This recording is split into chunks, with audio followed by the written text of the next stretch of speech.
रूपरेखा है ये बहुत अच्छी है, और आपने ये भी बहुत अच्छा कहा कि इसके लिए भारत सरकार पर कोई भार नहीं आएगा, केवल जो थोड़ा सा नियम कायदा कानून बनाने का है उतना बस कर दें, बाकी व्यवस्था स्वतः बन जाएगी, ऐसा प्रावधान है। अब सवाल उठता है कि क्या हमारे राजनेता जिस मोह का हम बात कर रहे हैं, जिसमें 21 महालक्ष्यों के साथ, जिसमें आपको खर्च विहीन चुनाव व्यवस्था भी मिलेगी, जनसंख्या का नियंत्रण भी होगा, जिसमें कि रिसर्च एंड डेवलपमेंट हब बनकर भारत जो है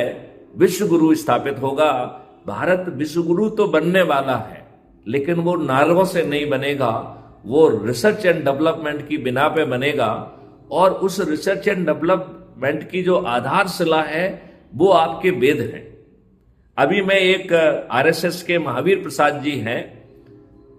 उन्होंने 3-4 दिन पहले एक वीडियो बना के डाला था, और वो वीडियो था कि ये गलत है कि हवाई जहाज जो है वो राइट ब्रदर ने बनाया है। हवाई जहाज का अभी वर्तमान समय में जो निर्माण है वो मुंबई में एक महाराष्ट्रियन जेंटलमैन है, मेहदेले ऐसा कुछ नाम था उनका, उन्होंने 1893 में बनाया था और उसे मुंबई में उड़ाकर हजारों लोगों के सामने उड़ाया था। 1893 अभी की बात हो रही है। उस मॉडल को अंग्रेज उससे लेके गए इस कह के कि हम इसको विश्व में ले जाएंगे, और उसको वैसा नहीं किया। उस वीडियो में मुझे एक बहुत बड़ी बात मालूम पड़ी कि ऐसा कोई विमान शास्त्र ऋषि ने लिखा हुआ, ऋषि का नाम भी था उसमें, वो ऋषि ने एक विमान शास्त्र लिखा हुआ है, और उस विमान शास्त्र में 36 तरीके के विमान बनाने की विधि दी गई है। शास्त्र लिखा हुआ है, ऋषि ने लिखा हुआ है, और 1-2 तरीके के नहीं, 36 तरीके के विमान कैसे बन सकते हैं ये उस विमान शास्त्र में समझाया गया है। लिहाजा अब जो मैकाले की शिक्षा पद्धति नहीं चलेगी, विभिन्न संस्थान हैं वो जो टेक्निकल एजुकेशन भी देंगे, रिसर्च भी देंगे, उसका सोर्स कहीं ना कहीं वेद से कनेक्ट किया जाएगा। और ऐसे ढेर सारे शास्त्र ऋषियों ने लिखे हुए हैं जिनके माध्यम से उस टेक्नोलॉजी को रिसर्च एंड डेवलपमेंट के माध्यम से हम जमीन पर उतारेंगे, और उसमें भी हम प्रायोरिटी उन चीजों पे देंगे जहां हमारा फॉरेन एक्सचेंज ड्रेन हो रहा है, उसको हम जो है बड़ी आसानी से रिसर्च एंड डेवलपमेंट को वहां फोकस करेंगे। तो चाहे वो सोलर पैनल हो, चाहे वो बैटरी हो, चाहे थर्मल पावर हो, चाहे सोलर पावर हो, ग्रीन एनर्जी हो, उसे बनाएंगे भी और उसे विदेशों में बेचेंगे भी। हमें उसके लिए पेट्रोलियम की जरूरत नहीं होगी, और जो पेट्रोलियम प्रोडक्ट है उसको हम कंजर्व करेंगे। और वैसे भी पेट्रोलियम प्रोडक्ट से और कोल से जो एनर्जी बनती है that is not the green energy, वो पॉल्यूशन क्रिएट करती है। लिहाजा इस मॉडल के तहत रिसर्च एंड डेवलपमेंट, और वो भी वैदिक ज्ञान से कनेक्ट करते हुए, और देश विदेश में बैठी हुई सभी जो है ना अच्छे लोगों को, हमारे पास इतनी राष्ट्रीय संपदा होगी कि किसी को भी करोड़ों रुपए का वेतन देना भारत के लिए बहुत ही आसान होगा। और ये लोग इन चांदी के और सोने के टुकड़ों के लिए भारत को जो है लैंड ऑफ अपॉर्चुनिटी कहेंगे,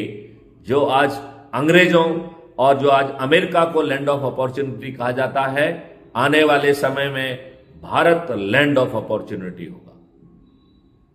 अब थोड़ी देर के लिए विवेचन करते हैं कि ये भारत जमीन पर उतारना बहुत आसान है, इसके लिए भारत सरकार के पैसे नहीं लग रहे हैं। क्राइम फ्री भारत के 2 मॉडल के तहत भारत सरकार के पास 20 गुना पैसा पहुंच जा रहा है।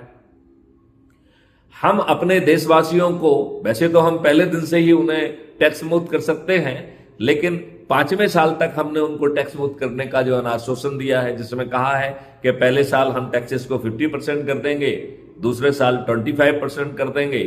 और तीसरे साल जो है 15% और चौथे साल 5% और 5वें साल वो शून्य हो जाएगा। और इसी तरीके से 2 अकाउंट के जरिए हम उसको कर्ज मुक्त कर देंगे। तो आज के हमारे नेता जो हमें अच्छे राजनेता नहीं दे पाए हैं, मैं उनसे कुछ मांग भी नहीं रहा हूं।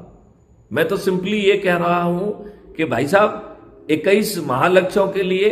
और 5 मौलिक अधिकार के लिए आप केवल टास्क फोर्स बना दीजिए और मैथिली शरण गुप्त को national adviser for crime free Bharat for 21 objectives and 5 fundamental rights बना दीजिए। ये मैथिली शरण की जिम्मेवारी होगी कि जो बड़े बड़े लोग जिन्होंने अपनी जिंदगी लगा दी है तमाम विधाओं में, उनको छांट कर इस टास्क फोर्स में लेके आए और पहले से जो बने हुए मॉडल हैं इनके ज्ञान से उसे रिफाइन करते हुए जमीन पे उतार दिया जाए। इसकी जो है वीकली रिपोर्ट भी माननीय नरेंद्र मोदी जी को सबमिट करेंगे, तो माननीय नरेंद्र मोदी जी अपनी मन की बात में उसको भी कहते रहें और उसका राजनीतिक लाभ भी लेते रहें, और फाइनली इन्हीं से अनुमोदित करा के उसे जमीन पे उतार देंगे। तो राजेश जी, मैं आपका इनपुट चाहूंगा, यदि माननीय नरेंद्र मोदी जी हमारी प्रार्थना मान लेते हैं और हम लोग जो अपने मॉडल के तहत लोगों की जो जोड़ने की बात कर रहे हैं उसके तहत हम 100 करोड़ हो जाएंगे, जो मैं कई बार समझाता रहता हूं, तो जब ये 100 करोड़ लोग प्रार्थना करेंगे तो माननीय नरेंद्र मोदी जी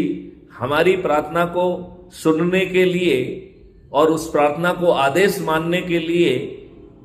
यदि विवश होते हैं तो उन्हें इसका लाभ मिलेगा और वो 240 सीट से बढ़कर 500 को पार कर जाएंगे। आप किस हद तक इस आकलन से सहमत हैं? मैं 100% आपके बात से सहमत हूं, लेकिन हम गायत्री भारत मिशन के माध्यम से ये प्रार्थना लगभग पिछले 6-8 महीने से कर रहे हैं, और जाना चाहिए कि ये बात माननीय प्रधानमंत्री तक पहुंच भी गई होगी, एक बार नहीं अनेक बार पहुंच गई होगी। हो सकता है विचारा नहीं रखे उनको, वैसे अब तक उनको मान लेना चाहिए था, और जैसा कि कहा गया है बना दें, बहुत सुंदर, हम आप संभाल तो उनको मान ही लेना चाहिए था, लेकिन अभी तक नहीं माना। बड़े